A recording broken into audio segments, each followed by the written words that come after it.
অন্ধ হয়ে যাওয়ার কারণে মোনালিসা রেগে এবার বিহানের কাছে সত্যিটা বলে দিল যে সেনাপতি ওই জলের মধ্যে অ্যাসিডটা মিশিয়ে দিয়েছে। হ্যাঁ বন্ধুরা, এমনটা হতে চলেছে আজকের পর্বে। বিস্তারিত জানতে ভিডিওটিতে লাইক দিয়ে চ্যানেলটিকে সাবস্ক্রাইব করে পুরো ভিডিওটি তোমরা দেখতে থাকো। গল্পের শুরুতে আমরা দেখতে পারবো ডাক্তাররা তড়িঘড়ি করে অপারেশন করার ব্যবস্থা করে। অন্যদিকে বিহান বলতে লাগলো, তুমি এখনো এখানে দাঁড়িয়ে আছো, লজ্জা করছে না? ছি, তোমার মনটা এতটা নোংরা, তুমি মোনালিসার সাথে এতটা জঘন্য কাজ কি করে করতে পারলে? তখন কিছু বলতে গেলেও বিহান বলতে লাগলো, তোমার মুখ না আমার আর দেখতে ইচ্ছা করছে না। এখনো এখানে কেন দাঁড়িয়ে আছো? যাও এখান থেকে। তখন কম্পাস কান্না করে সেখান থেকে চলে যায়। এদিকে বিহান প্রচন্ড রেগে থাকে কম্পাসের উপরে। আর সেই দৃশ্যটা দেখে সেনাপতি খুব খুশি হয়। সেনাপতি তখন হাসতে থাকে আর বলতে লাগলো, সবেমাত্র শুরু হয়েছে। এদিকে কম্পাস বাইরে বেরিয়ে খুব কান্না করতে থাকে আর বলতে লাগলো, বিহান স্যার, আপনি আবারও আমাকে ভুল বুঝলেন। আমি আমি মোনাদির সাথে এই কাজটা করেছি। মোনা ম্যাডামকে আমি যতই ঘেন্না করি না কেন, তবুও তো আমি কোনোদিন ওর ক্ষতি করার কথা মাথায়ও আনিনি। এই বলে কান্না করতে থাকে। তখন সৃষ্টিকে এসে বলতে লাগলো, ছোট বৌদি, আমি জানি তুমি কোনো অন্যায় করোনি। কারণ আমরা সবাই তোমার সামনে ছিলাম। দাদা ভাই, বৌদি সবাই তো সামনে ছিলাম। তারপরও তোমার উপর এখন দোষটা চাপিয়ে দিচ্ছে। তাই তোমাকে এখন ভেঙে পড়লে চলবে না। তোমাকে শক্ত হতে হবে। তোমাকে প্রমাণটা করতে হবে যে ওই লেবুর জলে অ্যাসিডটা কে মিশিয়েছে। তখন কম্পাস বলতে লাগলো সৃষ্টিকে, আমি এখন কি করব? সৃষ্টিকা তখন বলতে লাগলো, শোনো ছোট বৌদি, তোমাকে আমি একটা কথা বলি, তুমি একদম ভেঙে পড়বে না, তুমি নিজেকে শক্ত করো। এই বলে কম্পাসকে জড়িয়ে ধরলো। কম্পাস খুব কান্না করতে থাকে। সৃষ্টিকা তখন বলতে লাগলো, এখন তোমার কাজ হলো নিজেকে নির্দোষ প্রমাণিত করা। দা ভাই এমনিতে কতটা ভেঙে পড়েছে সেটা তো দেখছো। ও শুধু এইটুকু ঠাকুরের কাছে প্রার্থনা করো যেন মোনা দিশে সত্যি ভালো হয়ে যায়। ওর যেন চোখের কোনো ক্ষতি না হয়। তবে ওই কাজটা কে করেছে সেটা তোমাকে খুঁজে বের করতে হবে। আর আমি জানি সেটা তুমি খুঁজে বের করতে পারবে। তখন কম্পাস বলতে লাগলো, বিশ্বাস করো সৃষ্টিকে, আমি না এই কাজটা করিনি। রশ্মিকা তখন বলতে লাগলো, আমি জানি তুমি এই কাজটা করোনি। কম্পাস তখন বলতে লাগলো, হ্যাঁ, আমি কেন এত বড় ক্ষতিটা করতে যাব? এই কাজটা একমাত্র সেনাপতি করতে পারে। সেনাপতির এই কাজ। তখন বলতে লাগলো, তোমাকে সেটা প্রমাণ করে দিতে হবে। না হলে কেউ তোমার মুখের কথা বিশ্বাস করবে না। অভিজ্ঞান দত্ত তোমাকে ছেড়ে কথা বলবে না, আমি জানি। অভিজ্ঞান দত্ত তোমার পিছনে এবার লেগে যাবে। তাই তোমাকে সেই সত্যিটা সবার সামনে আনতে হবে। তখন কম্পাস বলতে লাগলো, হ্যাঁ, আমি সবার সামনে সত্যিটা প্রমাণ করে দেব যে ওই কাজটার পিছনে সেনাপতি ছিল। আমি যে কেন দ্বিতীয়বারের মতো সেনাপতিকে বিশ্বাস করতে গেলাম সেটাই আমি বুঝতে পারছি না। এদিকে অভিজ্ঞানবাবু হাসপাতালে চলে আসে আর এসে বলতে লাগলো, "কি হয়েছে? কি হয়েছে? আমার নাতনির কি হয়েছে?" বিহান তখন বলতে লাগলো, ডাক্তারবাবু সবটা বলবেন।" তখন ডাক্তারবাবু বলতে লাগলো, "ও এক্ষুনি আমরা কিছু বলতে পারবো না। আগে অপারেশনটা করে নিই, তারপর আপনাদেরকে সবটা জানাবো।" তখন অভিজ্ঞান দত্ত বলতে লাগলো, "এই অল্প বয়সে আমার নাতনির চোখ নষ্ট হয়ে যাবে সেটা আমি কিছুতেই মেনে নিতে পারবো না। না, এটা হতে পারে না। আমার নাতনি চোখে কিছু দেখবে না?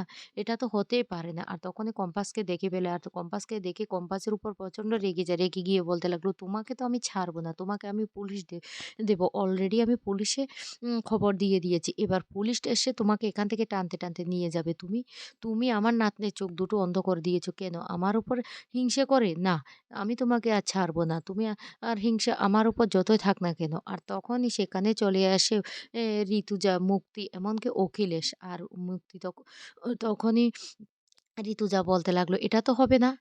তখন অভিজ্ঞানবাবু বলতে লাগলো, "কি বলতে চাইছেন?" তখন বলতে লাগলো, "আমি অলরেডি ওর জামিনের ব্যবস্থা করে তারপরে এখানে এসেছি। আমি জানি আপনারা মিথ্যে দোষারোপটা ওর উপর চাপিয়ে দেবেন। কম্পাস এমন ধরনের মেয়ে না। আর ওই ছেলেটাই তো পাকামো করে এক্সপেরিমেন্টটা করতে বলেছিল। ওই ছেলেটার কি দরকার ছিল ওইদিন এক্সপেরিমেন্টটা করার?" তখন মুক্তি বলতে লাগলো, "ঋতু, তুই এ কথাটা বলতে পারলি?"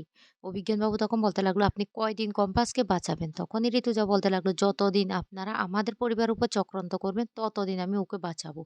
তারপরে ঋতুজা বলতে লাগলো, "কি দরকার ছিল তোমার ওই পাকামোটা করার? কেন তুমি এই পাকামোটা করতে গিয়েছিলে বলো?" মুক্তি তখন বলতে লাগলো, "এই তুই আমার ছেলেটাকে এভাবে দোষারোপ করতে পারিস না। কেন আমার ছেলেটাকে এভাবে দোষারোপ করছিস? আমার ছেলে একটু ভালো হওয়ার চেষ্টা করছে আর তাতে তোর লেগে গেছে?" এদিকে ডাক্তাররা সেই মোনালিসার অপারেশনটা করতে থাকে। অন্যদিকে ঋতুজা তখন বলতে লাগলো, "আমি কাউকে ছাড়বো না। সত্যি এই ঘটনাটার পিছনে কার এত বড় চক্রান্ত সেটা আমি খুঁজে বের করব। সব ওটাকে আমি শাস্তি দেব। তখন আ মুক্তি বলতে লাগলো, "ঋতুজা, তুই বারবার করে আমার ছেলেকে দোষারোপ করার চেষ্টা করছিস কেন? ওই মেয়েটা ইচ্ছে করে মোনালিসার এত বড় ক্ষতি করেছে। আমি জানি ওই মেয়েটা আ নিজের শত্রুতা উদ্ধার করার জন্য এই কাজটা করেছে।" তখন অখিলেশ বলতে লাগলো, "প্লিজ স্টপ ইট। তোমরা একটু শান্ত হবে। এখন মোনালিসার ভালো অপারেশনটা হয়ে যাক। মেয়েটাকে এদিকে অপারেশন করছে আর তোমরা এইসব কথা বলছো?" বিহান তখন বলতে লাগলো, "হ্যাঁ, একদম ঠিক কথা। এখন আমাদের সবার উচিত মোনালিসার অপারেশনটা যেন ভালো হয়ে যায় সেজন্য প্রে করা। আর তোমরা এখানে ঝগড়াঝাটি করছো। কে সত্যি এই কাজটা করেছে সেটা আমিও জানতে চাই। আর সেটা আ না জানা অবধি আমিও শান্ত হব না।" এদিকে অভিজ্ঞানবাবু বলতে লাগলো, "ডাক্তারবাবু বলুন তো অপারেশন হয়েছে আমার নাতনির?" তখন ডাক্তারবাবু বলতে লাগলো, "হ্যাঁ, অপারেশন হয়েছে। তবে চোখের রেটিনার উপর এফেক্ট পড়েছে। উনি না কয়েকটা দিন নাও দেখতে পারেন।" এই কথা শুনে অভিজ্ঞান দত্ত তখন বলতে লাগলো, "না এ হতে পারে না। আমার নাতনি কিছু হতে পারে না। এতদিন আমার নাতনি চোখে দেখেছে। হঠাৎ করে আমার নাতনি যদি চোখে দেখতে না পায় তাহলে আমার নাতনি বাঁচবে না।" ডাক্তারবাবু তখন বলতে লাগলো, "শুনুন আপনাদেরকে একটা কথা বলে দিই। উনি ১ সপ্তাহও লাগতে পারে, ১৫ দিনও লাগতে পারে। তারপর থেকে উনি আবার চোখে দেখতে পাবেন। কিন্তু এই ১ সপ্তাহ পর্যন্ত আপনারা সবাই উনাকে ভালোভাবে দেখে রাখবেন। না হলে উনি কিন্তু নিজে একে কন্ট্রোল করতে পারবে না। এমনকি সুইসাইড করারও উনি সিদ্ধান্ত নিতে পারেন।" এদিকে মুক্তি খুব খুশি হয়ে যায়। মুক্তি হাসতে থাকে। অন্যদিকে সেনাপতি বলতে লাগলো, "মাহ! তোমার প্ল্যানটা তো দারুণ হয়েছে। তুমি বড্ড এগিয়ে গেছো। তো তোমার প্ল্যান অনুসারে এভাবে তো আমাদেরকে এগোতে হবে।" অন্যদিকে দেখা যায় বিহান বলতে লাগলো, "কি বলছেন ডাক্তারবাবু?" ডাক্তারবাবু তখন বলতে লাগলো, "হ্যাঁ, উনাকে এই কটা দিন খুব সামলে রাখবেন।" তখন অভিজ্ঞানবাবু বলতে লাগলো, "এবার আমি কি করব? আমার নাতনির এই অবস্থার জন্য ওই কম্পাসে দেয়। আমার বৌমাও তো বাড়িতে নেই। তাহলে আমার নাতনিকে কে দেখে রাখবে? আর বৌমা উকিলেশবাবু আপনি বলুন, আপনি আমাকে একটা কথা বলেন, আমার নাতনিকে এবার বাড়িতে কে রাখবে? বিহান তুমি বলো।" বিহান তখন কোনো কথাই বলে না। হঠাৎ করে মুক্তি তখন বলে উঠে, "আমি একটা কথা বলব। আমার কথাটা কি সবাই একটু শুনবে?" এদিকে অভিজ্ঞানবাবু ও আরো বলতে লাগলো, "অখিলেশবাবু এসবটা হয়েছে কম্পাসের জন্য। ওই মেয়েটাকে আমি কিছুতেই ছেড়ে কথা বলব না।" অখিলেশবাবু তখন বলতে লাগলো, "শুনুন, এখানে এসব কথা না বলে কিভাবে আমরা ওকে সুস্থ করতে পারি সেটা নিয়ে ভাবুন।" তখন কম্পাস খুব কান্না করতে থাকে।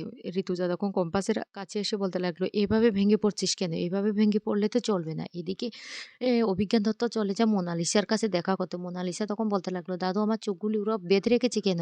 কি হয়েছে? আমি কি চোখে দেখতে পাচ্ছি না? না আমি বাঁচবো না।" এই বলে চিৎকার চেঁচামেচি শুরু করে। আর তখনই বিহান এসে বুকে জড়িয়ে ধরলে কম্পাস সেটা দেখতে থাকে। বিহান তখন বলতে লাগলো, "তোমার কিচ্ছু হবে না। আমরা সবাই আছি। বলছি তো আমরা সবাই আছি।" কম্পাস তখন খুব কষ্ট পেতে থাকে আর কান্না করতে থাকে। তখন সেখানে ঋতুজও চলে আসে। আর ঋতুজও এই ব্যাপারটা দেখে ঋতুজার বড্ড সন্দেহ হয়ে যায়। এদিকে অভিজ্ঞানবাবু খুব খুশি হয়ে যায়। অভিজ্ঞানবাবু তখন বলতে লাগলো, "এই তো মোনালিসা চালিয়ে যা।"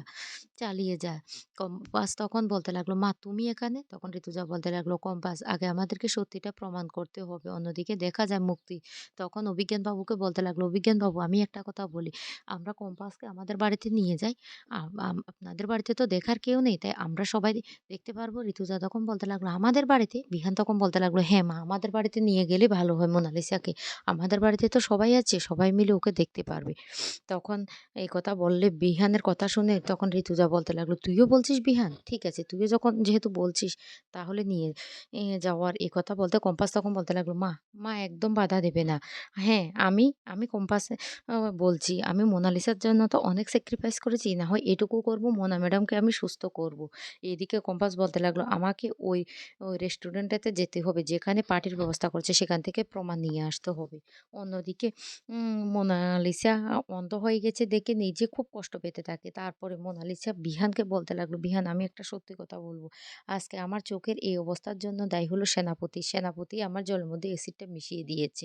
এই কথাটা বলার সাথে অবাক হয়ে যায় কম্পাস সহ সবাই। তো বন্ধুরা কেমন লাগলো আজকের পর্বটি?